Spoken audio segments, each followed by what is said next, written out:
Thank you, Claudia. My name is Fred. I'm from the class of 93 and also the proud parent of a class of 24. My older daughter's in eighth grade at the school now. I just thought I'd spend a couple minutes and talk you through some of the grants that we as an organization and a board have made to the high school in the recent past.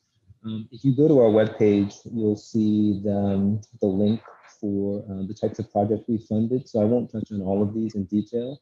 But through this week, we funded about $182,000 in grants this year, which is well ahead of our pace from last year, which is a good thing. And that comprises both our semi-annual grant cycle with the high school, as well as some emergency grants that have materialized since the end of March, when the pandemic and the resultant economic downturn has obviously pushed Hunter as well as the rest of public schools to a remote learning environment. Um, One of the topics that Claudia just touched on is our work on the diversity and inclusion side. So this is one of our newer initiatives in terms of partnering with the Exam Schools Partner Initiative, SB. Um, this is an organization that we got to know through some board members that both are Hunter alums as well as parents of some Hunter alums. Um, Essentially, the organization targets fifth and eighth graders who are fifth through eighth graders who are academically advanced but come from underserved, low-income Black and Latinx communities within New York City. So through their City Smart Scholars program, they've been able to help students over the last 5 years prepare for our entrance exam that basically sixth graders take in January. So we were pleased to be able to help fund part of the program for them. This current cycle had about 21 students from 18 different middle schools around the city prepare for the exam that just happened in January. Um, Traditionally, anywhere from 2 to 4 students will score high enough to gain admission to the high school. This year we had SP had 1 student, so obviously it changes from year to year, and we hope this is just one of many different initiatives we can explore with other organizations like SB to help in the recruitment of Black and Latinx students to the high school. Um, some of the other grants that we work with in the past focused on academic enhancements. So they range from the tangible to lab equipment for the science department to intangible in terms of helping the high school fund some peer leadership programs that are focused on social and emotional learning for our for the current middle and high school students. They'll run workshops that focus on topics like perfectionism, stress, substance abuse, and consent. So we're proud to be able to help fund that as well. Um, we've also been active in terms of helping the high school fund some investments in technology. I thought you all might get a kick that I included the classroom cabinets from the foreign language department on the technology side, but that's a form of storage technology as well.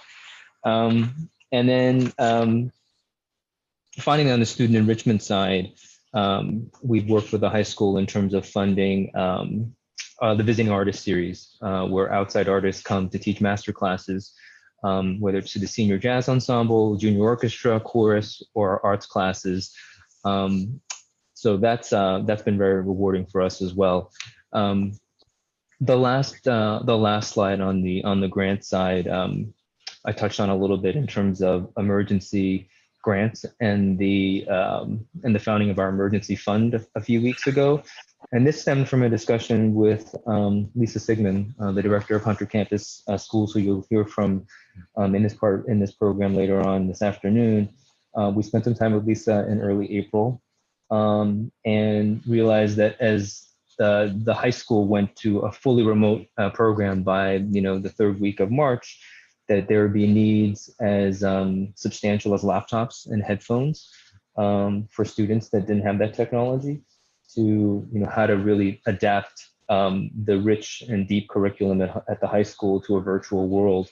And we know Lisa has other sources of potential help through the City University of New York, through Hunter College, through the PTA, and through us. And we've been proud to try to put a fundraising initiative around that. So our target has been, we've raised, I know the slide had about $12,000, but I think we're up to about $15,000 through the first week of June. Our initial goal is $25,000, and we hope to hopefully reach $250,000 over the medium term. As you all know, the City of New York, the City University of New York is going to be under tremendous budget constraints due to the current pandemic and obviously the economic downturn that's coming about. So we expect that this will impact the high school at some point as well. So hence the optimistic targets that we have. Just to give you a sense for the type of the initial grants that we've been able to work with the high school on. The English department needed class-wide ebook licenses to be able to help students with their spring semester reading materials. We've made the visiting artist program now virtual in terms of arts and music, so that via Zoom or other technologies, students can continue hearing from performers and artists that are in their field. That really concludes my discussion on the grant side, but let me give you a sense for the rest of our program for pre-union for the next probably 45 minutes or 60 minutes. The next portion is our alma mater. So please join us as we sing to Our School, led by Lee Morris, class of 75. That's pre-recorded. We'll also hear some short messages from our milestone classes. And then we'll come back live with Lisa Sigmund and then Ray Sao, who's the president of the Alumni Association Board. And then we might have a little surprise at the end for you, just so you can stick around as well. But thank you all for joining us this afternoon.